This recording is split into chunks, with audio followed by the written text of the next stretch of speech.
nouveau jeu, le Sorento 2008 de Kia, à partir de 32 495 $.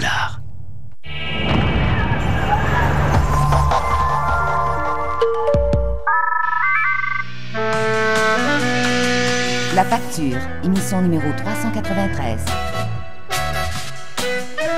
Aujourd'hui, les crèmes anti-rides auraient-elles des effets nocifs à long terme? Il y a bien des médicaments sur prescription qui ne sont pas aussi radicaux que ceux, qui n'ont pas des effets aussi profonds que ça. Comment Santé Canada nous protège-t-il?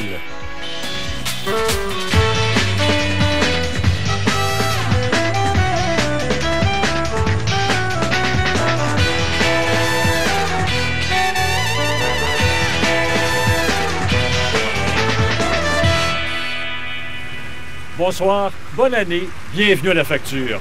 Chaque jour, les Canadiens dépensent 19 millions de dollars en produits cosmétiques et de toilettes. Parmi les plus vendus, les crèmes hydratantes et anti-rides. Mais savez-vous vraiment ce que vous vous mettez dans le visage? Certaines de ces crèmes fonctionnent très bien. Tellement bien, en fait, que leur effet sur la peau est drastique. Ces produits ont-ils un effet nocif à long terme? Personne ne s'est posé la question sérieusement. Par contre, un chercheur de l'Université Laval qui commence à étudier ces produits s'inquiète, lui.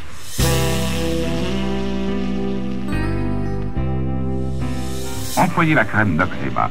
Les huiles dans Noxema adoucissent, assouplissent. Il y a beaucoup de dermatologues qui disent la meilleure chose que vous pouvez faire pour votre peau, c'est de mettre du Crisco dessus. Du Crisco? Oui. Pour vrai? Oui. J'ai découvert la lotion de beauté Oil of Oiling. Ces huiles tropicales, émollients et humidifiants pénètrent. Ce sont tous des mélanges d'huile et d'eau. Pendant très longtemps, on a dit que les crèmes de beauté ne servaient qu'à hydrater la peau. Ça n'existe pas, des crèmes anti-rides. Maintenant, la réalité est tout autre. Les crèmes anti-rides existent et certaines ont des effets réels. Le docteur Jean-François Tremblay est le porte-parole de l'Association des dermatologistes du Québec. Certains ingrédients actifs, comme le rétinol et la vitamine A, ont fait leurs preuves. Ce sont des ingrédients qui ont bien été étudiés scientifiquement et qui ont été démontrés comme ayant des effets bénéfiques au niveau de la synthèse du collagène, au niveau de la diminution des ridules. Mais tout n'est pas que bonne nouvelle dans l'univers de la crème anti-âge. Au centre hospitalier de l'Université Laval, le docteur François Marceau a mené une recherche sur un ingrédient qui se retrouve dans plusieurs crèmes Lift Express, le diméthyléthanolamine, le DMAE. Ses conclusions sont inquiétantes. À forte concentration, le DMAE peut induire des effets nocifs. Les cellules sous DMAE subissent des changements. Ils arrêtent de se diviser. Il y a une certaine proportion qui meurt. Et ils se présentent ce qu'on appelle une signalisation de stress, c'est-à-dire qu'ils envoient des signaux qui est un SOS biochimique pour dire qu'elles sont en souffrance et qu'il y a des événements anormaux qui se passent. Publiés dans le prestigieux British Journal of Dermatology, les travaux du Dr Marceau ont eu l'effet d'une bombe dans le milieu de la cosmétologie. Ça fonctionne en augmentant le volume cellulaire, en faisant gonfler des petites bulles qui sont présentes dans les cellules, qu'on peut appeler des vacuoles. Et ça fait gonfler la peau? Ça épaissit l'épiderme. Donc, en épaississant l'épiderme, ça comble l'apparence de rides. Donc, ça marche? Nous y croyons. Ça marche même dans le temps qui est annoncé. Comment savoir si le DMAE est présent dans les crèmes anti-âge disponibles en magasin?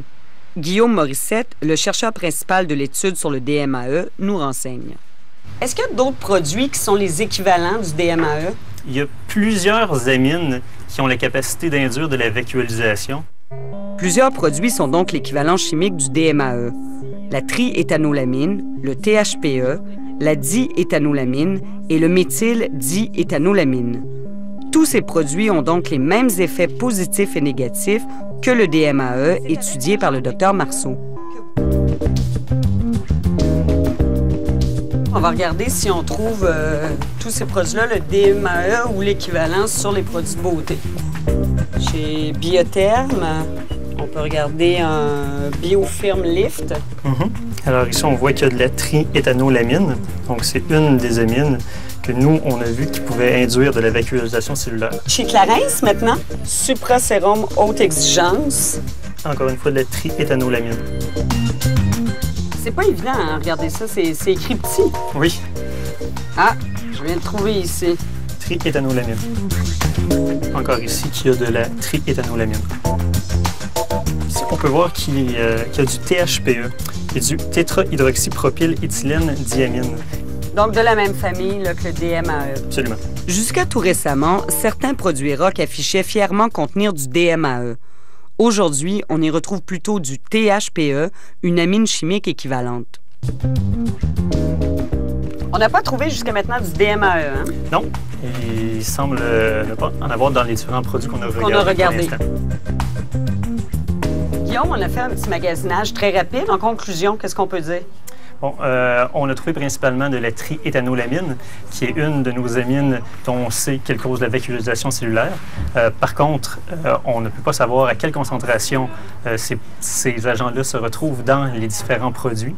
Et la concentration, on sait ici, c'est important de savoir s'ils peuvent induire les effets qu'on voit. Pour le docteur François Marceau, les crèmes Lift Express qui utilisent une forte concentration de DMAE sont si efficaces qu'elles seraient alors plus que de simples cosmétiques. Moi, je pense que ces substances-là devraient être considérées comme des médicaments au sens de la loi et étudiées comme les médicaments de prescription. Pourquoi? Parce qu'ils agissent sur les cellules d'une façon phénoménale. Ils modifient le métabolisme, ils modifient la forme des cellules et il y a bien des médicaments sur prescription qui ne sont pas aussi radicaux que ça, qui n'ont pas des effets aussi profonds que ça. Cette opinion est partagée par le docteur Louis Cartillier, professeur de pharmacie à l'Université de Montréal. Un cosmétique devrait s'arrêter à la surface de la peau. Dans les couches plus profondes de la peau, là, vous rentrez dans le domaine du médicament.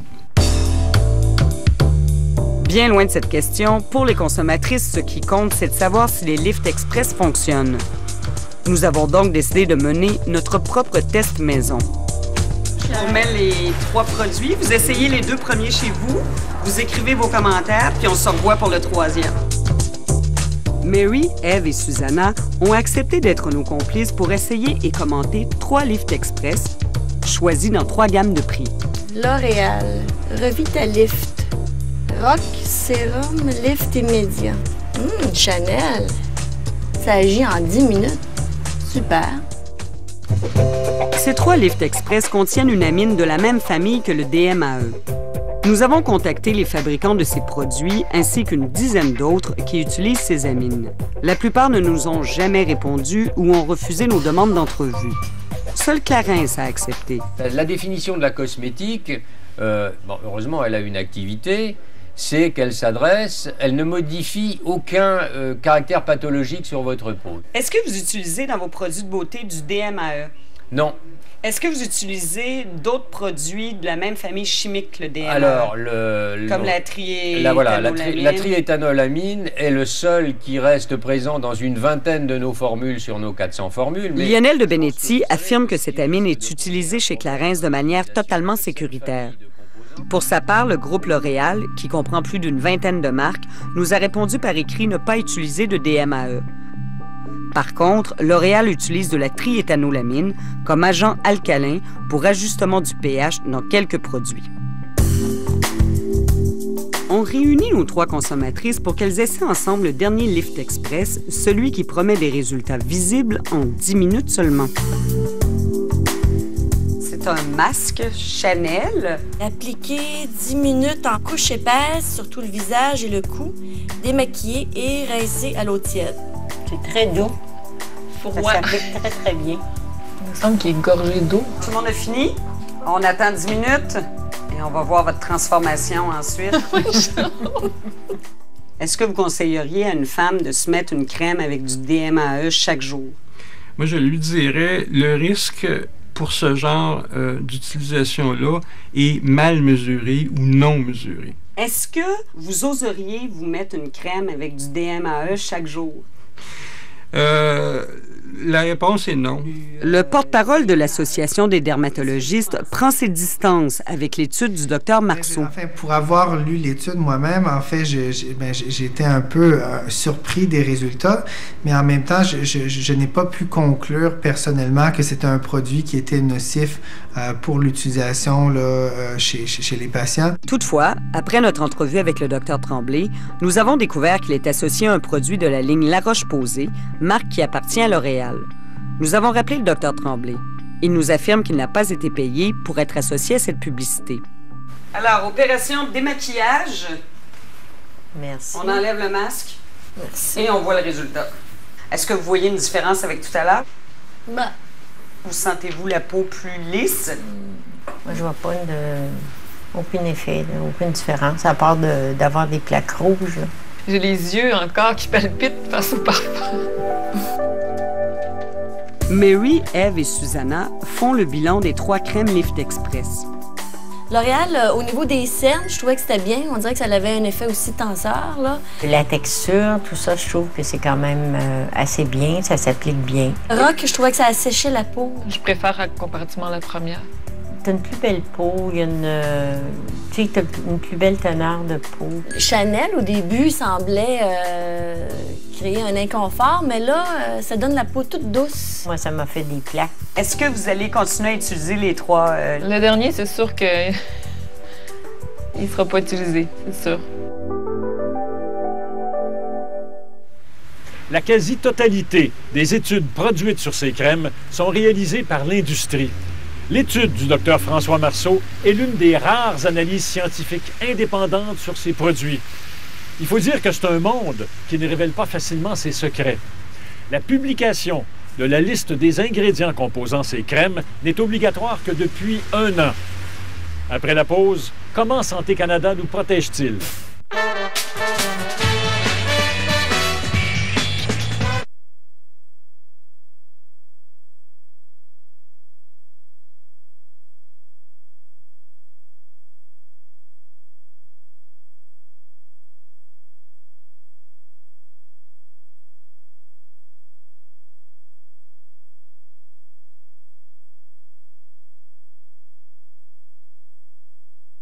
Les risques.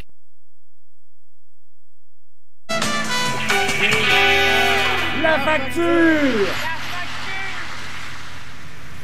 Santé Canada a le devoir de nous protéger en réduisant les risques associés à l'utilisation des cosmétiques. Comment? En exigeant des compagnies toute information jugée pertinente, en imposant si nécessaire que des essais et une évaluation de risque soient faits sur un produit.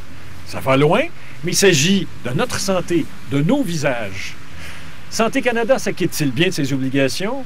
Parce que, comme vous allez le voir à l'instant, à la limite, vous et moi pourrions fabriquer des crèmes pour le visage. Nous nous rendons à l'Université de Montréal. Notre but, faire fabriquer une crème de beauté. Maude Pinier, étudiante au doctorat, nous reçoit dans les laboratoires de la faculté de pharmacie. On met tout d'abord une grosse portion de vaseline, puis ensuite de la lanoline et enfin quelques grammes d'un surfactant pour permettre une émulsion de notre crème. Nous avons donc juste à la faire fondre pour pouvoir ensuite incorporer l'eau. Là, vous voyez, ça commence déjà à prendre notre crème. Donc là, on a 50% d'eau puis 50% de corps gras. Donc là, vous avez la texture de notre crème finale que nous allons ensuite améliorer. Maintenant, direction Santé Canada. Nous voulons vérifier si les Canadiens sont bien protégés en ce qui a trait aux cosmétiques. Avec la loi sur les aliments et les drogues et le règlement sur les cosmétiques, et aussi avec notre liste liste critique des ingrédients, on est encore plus protégés que les Américains. Pourtant, il y a tout juste 1 an, le rapport de la vérificatrice générale révélait certains faits inquiétants. Un des programmes qu'on a vérifié, c'était le programme Canada, nous ont dit, les gestionnaires, c'est qu'il y avait beaucoup d'activités réglementaires qu'ils n'étaient pas en mesure de faire dû à un manque de financement et que ça les inquiétait. Le rapport souligne également que Santé Canada ne sait pas s'il s'acquitte pleinement de ses responsabilités en matière de réglementation. Les propres employés de Santé Canada ne savent pas le minimum requis de tâches qu'ils doivent exercer? C'est bien ça. Ils n'ont pas établi ce minimum d'activités-là qui doivent être effectuées. Est-ce que vous pensez vraiment que les Canadiens sont bien protégés à Santé Canada quand vos propres employés s'inquiètent du fait qu'ils ne peuvent pas faire leurs activités? Il y a beaucoup de choses à faire chez Santé Canada. On n'est pas sûrement les cosmétiques, mais les produits de consommation. Mais nos inspecteurs sont très bons à à faire des priorités pour les produits qui peuvent nuire à la santé. Alors, moi, j'ai pas de doute qu'il y a des problèmes. Mais là, vous dites le contraire du rapport du vérificateur général de l'année dernière. La base de la majorité des crèmes de beauté est à peu près toujours la même. C'est l'ajout des autres ingrédients qui fait toute la différence. Ensuite, nous allons ajouter une goutte d'huile d'amande douce, une infime quantité, vous voyez. À cette quantité-là, est-ce que ça a des propriétés? À cette quantité-là, non. Et une goutte d'huile essentielle de rose. Très bonne idée. À cette quantité-là, est-ce que ça a des propriétés? Non, aucune. Mais ça sent bon. Tout à fait. Fait que là, nous ajoutons une quantité infime de vitamine E. Et là, est-ce que ça pourrait avoir une propriété pour la peau d'avoir mis de la vitamine E? Une goutte comme ça, non. Nous avons maintenant une bonne crème hydratante. Nous lui avons trouvé un nom, un logo, un emballage. Notre crème serait totalement inefficace pour lutter contre les rides, mais nous pouvons sans mentir affirmer qu'elle est à l'huile d'amande douce, à la rose et à la vitamine E. Pour bien décoder les publicités des crèmes de beauté, il faut donc être vigilant. Belle toujours, hypoallergène. Qu'est-ce que ça veut dire le terme hypoallergène qu'on peut trouver sur certains produits? Ça veut dire que c'est moins... Il y a moins de chances que ça contient quelque chose que va donner des allergies. Cependant, il y a rien qui est sans allergie, qui peut jamais causer d'allergie. Belle toujours, non testée sur les animaux. La lanoline. Est-ce que c'est un ingrédient qui a été testé sur les animaux? Oui, parfaitement. Il a été testé dans les années 80 sur des cobayes. Même s'il est composé avec un ingrédient testé sur les animaux, nous pouvons quand même affirmer sans mentir que notre crème, elle, n'a pas été testée sur les animaux. Pas soumis à des tests sur les animaux, ça veut dire quoi? Le produit n'a pas été testé sur les animaux comme tel. Mais ça se peut qu'il y a des ingrédients qui ont été testés. Depuis que le Dr François Marceau travaille sur le DMAE, un ingrédient actif qui entre dans la composition de certaines crèmes de beauté, il considère que plusieurs cosmétiques devraient être réglementés aussi sévèrement que le sont les médicaments. Le médicament vendu sous ordonnance a été soumis à une batterie de tests, de publications, de toxicologie qui a duré des années. Et on en sait énormément moins sur les substances utilisées en cosmétologie. Est-ce que vous demandez des études sur la non-toxicité et l'efficacité des produits cosmétiques? On a le pouvoir pour demander ces études. Cependant, la majorité des ingrédients ont une longue histoire d'usage et de sécurité. Alors, on n'a pas vraiment besoin, mais si on soupçonne qu'il y a un ingrédient qui peut nuire à la santé, on va demander ces ingrédients, ces études pour les cosmétiques. Pour le DMAE, vous attendez quoi pour prendre, par exemple, une décision? Vous attendez qu'il y ait d'autres études? Vous attendez quoi? Je ne sais pas, à ce temps-ci. Après 12 minutes, les responsables des relations publiques de Santé Canada interrompent l'entrevue. Oui, mais c'est parce que madame est en train de me répondre. Je peux répondre. C'est juste que pour le DME, on est en train de faire un petit peu plus de recherche. Si on va faire des évaluations pour voir, l'évaluation de risque pour voir s'il y a vraiment un risque. Mais à ce temps-ci, notre évaluation nous a dit qu'il n'y a pas grand risque. Le risque n'est peut-être pas gigantesque, mais il n'a pas été scientifiquement mesuré. Si certains tests réalisés sur les cosmétiques sont sérieux, d'autres sont moins fiables. Ainsi, notre crème a été testée par 5 collègues de Radio-Canada. Aucune règle ne nous empêche de faire des tests sur un échantillonnage aussi petit que celui-ci. Elle sent bon. C'est doux. Je pense que je l'aime pas vraiment. Je suis pas sûre que je l'aime. Elle me plaît bien. Ah oui, je l'aime beaucoup. Ça sent bon. Et maintenant, nous pouvons affirmer haut et fort que 80% des utilisatrices aiment la crème Belle Toujours. Belle un jour, belle toujours. Le docteur François Marceau reste ébranlé par les résultats de sa première étude. Dans les mois qui viennent, il commencera une étude comparative sur les effets de plusieurs substances anti-rides. Il a déjà lancé une recherche sur les effets à long terme de ces produits puisque semble-t-il, il n'y a que lui pour le faire. Pour nous joindre, dans la région de Montréal, composez le 514-790-2636 ou de l'extérieur de Montréal, le 1-800-790-2636. Vous pouvez aussi visiter notre site Internet à radio-canada.ca/la facture ou encore nous écrire. Mercredi, direction Cambodge, où le tourisme de masse menace les temples d'Angkor. Puis rendez-vous au canal de Panama qui...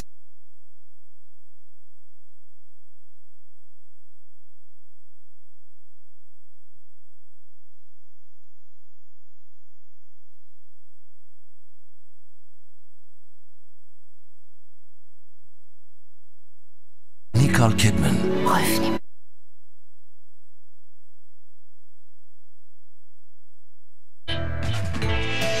Le trafic d'odomètres, une fraude à grande échelle. Avant, elle ne vaut pas 20 000, elle vaut 6 000, 7 000, 8 000. La bonne nouvelle, on peut récupérer son argent. La question de la semaine maintenant.